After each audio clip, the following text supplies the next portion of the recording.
दोस्तों खबर ये आ रही है कि रिजर्वेशन में जो रिफॉर्म की जो आवाज उठी थी उसमें जो कुछ प्रमुख चेहरे थे उनकी आज मीटिंग हुई है, जिसमें हर्ष दुबे इन्वॉल्व नहीं है। हर्ष दुबे की ये मीटिंग नहीं थी, इसमें और जो चेहरे जो सबसे ज्यादा हाईलाइट थे उनकी वहां पर मीटिंग हुई है। और उनमें ये 8 जो मांगे हैं वो सरकार के सामने रखने की बात की गई है, जिसमें SC/ST एक्ट के दुरुपयोग के खिलाफ जो है वो रोकथाम के लिए कानून बनाने की यहाँ पर मांग की गई है। उसके बाद जो रिजर्वेशन है उसमें क्रीमी लेयर का जो कॉन्सेप्ट है वो लाने की मांग की गई है। यूजीसी रोल बैक या उसमें संशोधन की मांग की गई है। इसी तरीके की जो है वो मांगे की गई हैं। टोटल 8 मांगे यहाँ पर हैं। देखना ये होगा कि सरकार के सामने ये कैसे रखी जाती हैं, सरकार का रिस्पॉन्स क्या होता है। फिलहाल जो सवर्ण समाज की जो स्थिति है वो बहुत ही ज्यादा दयनीय इस देश में हो चुकी है, क्योंकि सवर्ण समाज को इस समय समझ में भी आ रहा होगा कि जो इन्होंने जिंदाबाद जिंदाबाद थे, जो नारे लगाए थे, झंडे अपने छतों पे लगा रखे थे, झंडे लेकर ये आगे आगे सबसे ज्यादा यही दौड़ने वाला समाज था। आज देख लें कि पुलिस की लाठी इन्हीं की सबकी जो है वो कमर तोड़ रही है। और इनके बच्चों के भविष्य के साथ में जिस तरीके से खिलवाड़ किया जा रहा है। और अगर ये भी देखकर सवर्ण समाज नहीं समझा तो इस समझ लो कि इस देश में सवर्ण समाज की फिर कोई भी जगह नहीं बचती है। क्योंकि कश्मीर में जो हुआ और उसके बाद में जो देश में SC/ST एक्ट या जितने भी ये काले कानून यहाँ पर लाए गए, इनमें जो है जो इनकी रोकथाम के लिए कोई भी ऐसा जो है कानून नहीं बनाया गया जिससे इसके दुरुपयोग से बचा जा सके। और लगातार ऐसे ऐसे जो है कानून लाए जा रहे हैं, लेकिन सवर्ण समाज आंख बंद करके बैठा हुआ था, सोया हुआ था एकदम, या कहें कि सोने का नाटक करके बैठा हुआ था।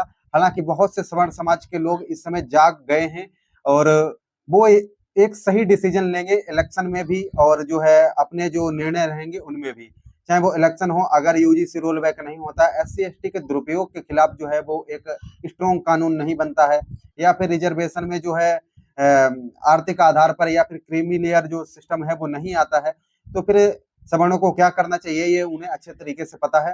हालांकि उनके पक्ष में कोई भी नेता यहाँ पर नहीं खड़ा है, चाहे वो पक्ष का हो विपक्ष का हो। किसी को सवर्णों से कोई मतलब है ही नहीं, बस चुनाव के टाइम मतलब होगा और तब इन्हीं के समाज के जो नेता हैं वो आ जाएंगे कि भाई हम तो तुम्हारी जाति के हैं, हमें ही बनाना, हम तुम्हारा सब काम करेंगे। लेकिन इस समय सभी की सांसें अटकी हुई हैं, किसी के मुंह से एक शब्द भी नहीं निकल रहा है। अगर शब्द निकल रहा है, जैसे कि मनोज तिवारी जो दिल्ली में जो है वो प्रतिनिधित्व करते हैं बीजेपी का, उनकी तरफ से एक बयान आया है कि सभी को यहाँ पर रिजर्वेशन मिला हुआ है। जनरल समाज जो सामान्य समाज है उसे भी EWS का रिजर्वेशन मिला हुआ है। उसके बाद चिराग पासवान कहते हैं कि जब तक मैं जिंदा हूं, जब तक मोदी जी हैं, तब तक कोई भी रिजर्वेशन को छू तक नहीं सकता है। वैसे ही अखिलेश यादव कहते हैं कि रिजर्वेशन हटाने की ये साजिश है, रिजर्वेशन संशोधन के नाम पर। मायावती जी भी उसी तरीके का बयान देती हैं, चंद्रशेखर भी उसी तरीके का बयान देते हैं। तो जितने भी SC/ST के नेता हैं वो, या फिर OBC के जो कुछ नेता हैं जो उसी विचारधारा को फॉलो करते हैं, वो यहाँ पर जो है एक ही जुबान बोल रहे हैं, जबकि सवर्ण समाज के जो है हक में एक भी आवाज यहाँ पर नहीं उठ रही है। जबकि सबसे ज्यादा झंडा लेकर सबसे ज्यादा जो है नेतागिरी करने वाला, सबसे ज्यादा खुद को श्रेष्ठ बताने वाला, या फिर कहें कि जो राजनीति है सबसे ज्यादा इसमें आगे रहने वाला समाज है, इसके साथ एक भी नेता नहीं खड़ा हुआ है, एक भी पार्टी खड़ी नहीं हुई है।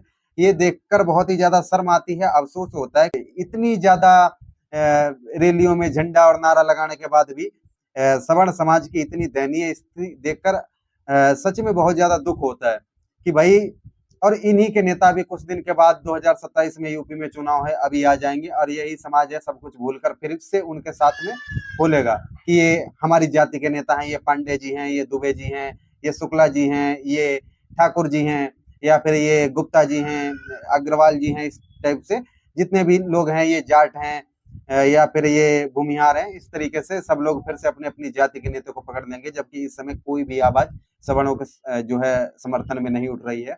तो इसे देखना होगा कि सरकार किस तरीके से कितनी मांगे ये मानती है, सवर्ण समाज कैसे मंगवा पाता है और कितना किसका समर्थन मिलता है, ये सब देखने की बात होगा। अभी जो जंतर मंतर पे प्रोटेस्ट हो रहा था उसकी परमिशन नहीं थी, जो प्रोटेस्ट है वो धीरे धीरे शांत हो रहा है और कोर्ट के माध्यम से परमिशन लेने की यहाँ पर बात की जा रही है, जो कि कोशिश भी चल रही है। देखते हैं कब तक परमिशन मिलती है और फिर किस तरीके से आंदोलन होता है और किस तरीके से सरकार के सामने बातें रखी जाती हैं और सरकार किस तरीके से बातें मानती है, क्या सरकार का यहाँ पर जो है निर्णय रहता है।